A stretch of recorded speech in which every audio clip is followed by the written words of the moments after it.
Hello friends, exam सत्र में आप सबका स्वागत है। जीएस का प्रैक्टिस सेट लेकर आ गया हूँ, खास करके यूपी ट्रिपल एससी के लेखपाल के एग्ज़ाम के लिए। आप इस प्रैक्टिस सेट के थ्रू यूपी ट्रिपल एससी के किसी भी एग्ज़ाम की तैयारी कर सकते हैं। आप प्रैक्टिस कर सकते हैं। 25 क्वेश्चन का सेट है, ओके। और ज़्यादा आंसर को एक्सप्लेन नहीं करेंगे, नहीं तो वीडियो बहुत ज़्यादा लंबी हो जाएगी। डायरेक्ट आंसर बताएंगे और देर न करते हुए स्टार्ट करते हैं। जीएस प्रैक्टिस सेट 1, ठीक है। पहला क्वेश्चन है आज का, उत्तर प्रदेश का कौन सा जिला सर्वाधिक राज्यों के साथ सीमा साझा करता है।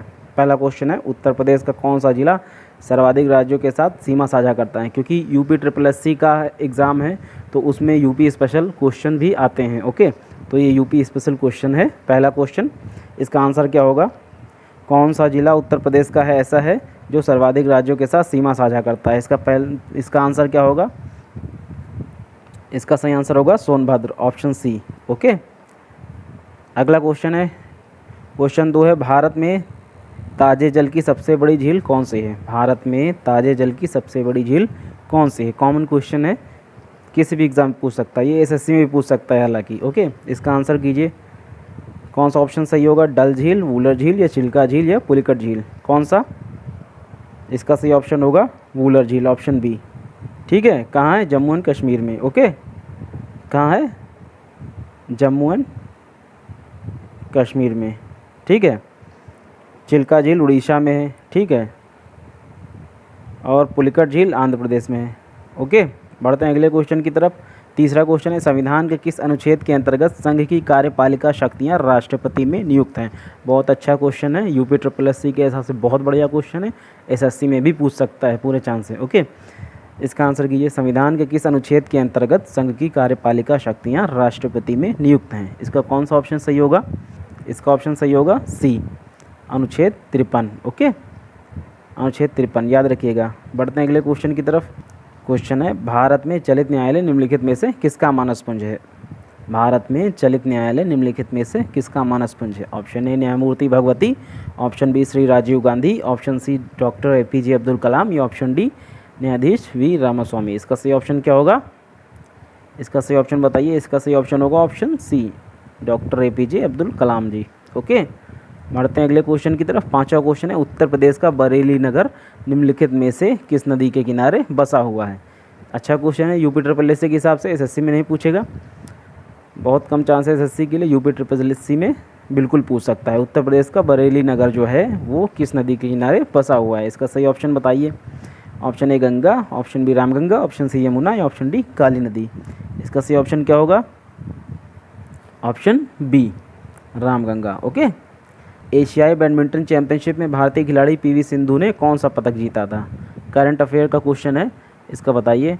एशियाई बैडमिंटन चैंपियनशिप में भारतीय खिलाड़ी पीवी सिंधु ने कौन सा पदक जीता था।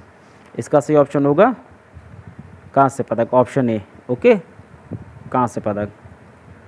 अगला क्वेश्चन है, आठवां क्वेश्चन, भारत के पहले मोटे अनाज से संचालित greenfield grain based ethanol plant का उद्घाटन कहाँ हुआ।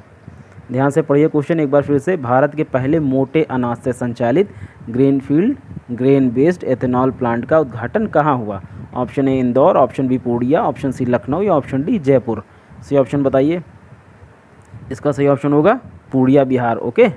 ऑप्शन बी सही होगा, पूर्णिया, बिहार, जो कि बिहार में पड़ता है, ओके। अगले क्वेश्चन की तरफ। करंट अफेयर का क्वेश्चन था, ओके। 9वां क्वेश्चन है, निम्नलिखित में से कौन सी जोड़ी गलत है।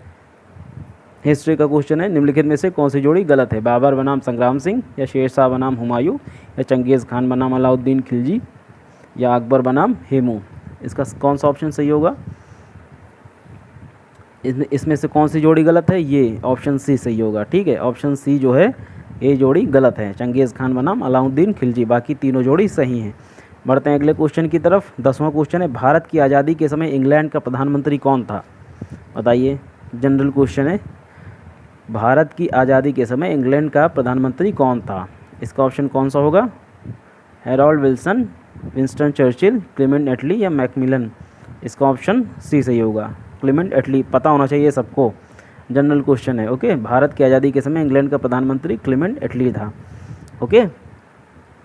अगले क्वेश्चन की तरफ बढ़ते हैं। 11वां क्वेश्चन है, भारतीय राष्ट्रीय कांग्रेस का प्रथम निर्वाचित यूरोपीय अध्यक्ष कौन था। बहुत अच्छा क्वेश्चन है, बिल्कुल पूछा जा सकता है। भारतीय राष्ट्रीय कांग्रेस का प्रथम निर्वाचित यूरोपीय अध्यक्ष कौन था। इसका सही ऑप्शन बताइए, ए ओ ह्यूम या जॉर्ज यूले या अल्फ्रेड वेब या एनी बेसेंट। इसका कौन सा ऑप्शन सही है? इसका ऑप्शन बी सही है, ठीक है, George Yule. Okay, George Yule. ये कहाँ का था? ये 4th अधिवेशन में अध्यक्ष बना था, 4th अधिवेशन था, ठीक है। 4th अधिवेशन कहाँ पर हुआ था? इलाहाबाद में, ठीक है, प्रयागराज से प्रेजेंट में कहते हैं, इलाहाबाद में, ठीक है। और एनी बेसेंट जो हैं वो पहली महिला थी, ये पहली महिला अध्यक्ष बनी थी, भारतीय राष्ट्रीय कांग्रेस की पहली महिला अध्यक्ष, महिला अध्यक्ष। ओके, कब? 1917 में। कहाँ की? कलकत्ता की, ठीक है, कलकत्ता की, कलकत्ता अधिवेशन में पहली महिला अध्यक्ष एनी बेसेंट बनी थी, ठीक है। बढ़ते हैं अगले क्वेश्चन की तरफ। अगला क्वेश्चन है, निम्नलिखित में से किस एक आंदोलन से गांधी जी संबंधित नहीं थे? अच्छा क्वेश्चन है, बहुत अच्छा क्वेश्चन है। निम्नलिखित में से किस एक आंदोलन से गांधी जी संबंधित नहीं थे? ऑप्शन ए स्वदेशी आंदोलन, ऑप्शन बी खिलाफत आंदोलन, ऑप्शन सी व्यक्तित्व सत्याग्रह आंदोलन या ऑप्शन डी भारत छोड़ो आंदोलन। UPSSC के लिहाज से बहुत अच्छा क्वेश्चन है, इसी लेवल का क्वेश्चन आते हैं। ओके, इसका सही आंसर बताइए, कौन सा सही होगा? इसका ऑप्शन सही होगा ऑप्शन ए, स्वदेशी आंदोलन। स्वदेशी अपनाओ का नारा लगाया गया था इसमें सब, ठीक है। स्वदेशी आंदोलन में गांधी जी सम्मिलित नहीं थे। बढ़ते हैं अगले क्वेश्चन की तरफ। अगला क्वेश्चन है, भारत में राष्ट्रीय आय का आकलन करने के लिए उत्तरदायी सरकारी एजेंसी कौन सी है? इसका ऑप्शन बताइए, भारत में सरकारी आय का आकलन करने के लिए उत्तरदायी सरकारी एजेंसी कौन सी है? अच्छे अच्छे क्वेश्चन हैं यार। पहला ऑप्शन है भारतीय सांख्यिकी संस्थान, दूसरा है Reserve Bank of India, option C केंद्रीय सांख्यिकी संगठन या ऑप्शन डी राष्ट्रीय अनुप्रयुक्त अर्थशास्त्र अनुसंधान परिषद। इसका कौन सा ऑप्शन सही होगा? ऑप्शन सी, ओके, केंद्रीय सांख्यिकी संगठन। इसका ऑप्शन सी सही होगा, केंद्रीय सांख्यिकी संगठन। अच्छा क्वेश्चन है, बिल्कुल पूछा जा सकता है। अगला क्वेश्चन है, निम्नलिखित में से क्या कृषि मूल्य नीति से संबंधित नहीं है? निम्नलिखित में से क्या कृषि मूल्य नीति से संबंधित नहीं है? Option A buffer stock, option B आयात या ऑप्शन सी समर्थन मूल्य या ऑप्शन डी लाइसेंस प्रणाली। सबको पता होना चाहिए क्वेश्चन, इसका आंसर सबको पता होना चाहिए। इसका ऑप्शन डी सही होगा, लाइसेंस प्रणाली जो है कृषि मूल्य नीति से संबंधित नहीं है। बढ़ते हैं अगले क्वेश्चन की तरफ।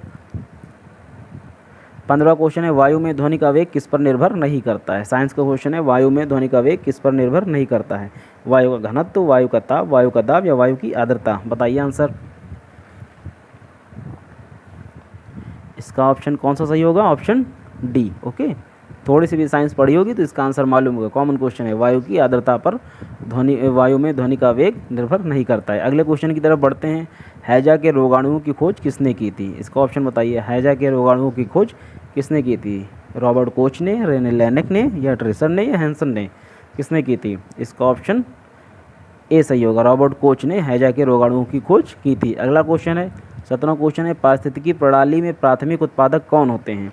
बताइए, पारिस्थितिकी प्रणाली में प्राथमिक उत्पादक कौन होते हैं? महिलाएं होती हैं, पुरुष होते हैं, पादप होते हैं, जीवाणु होते हैं? ठीक है, पादप मतलब प्लांट।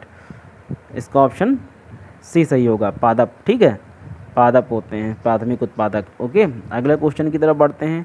कतरनिया घाट वन्यजीव विहार निम्न में से कहाँ पर है? बताइए, UPSSC का क्वेश्चन है, कतरनिया घाट वन्यजीव विहार निम्न में से कहाँ पर है? बहराइच में, बरेली में, बदायूं या बलरामपुर में? कहाँ पर है? इसका ऑप्शन कौन सा सही होगा? इसका ऑप्शन ए सही होगा, बहराइच में है।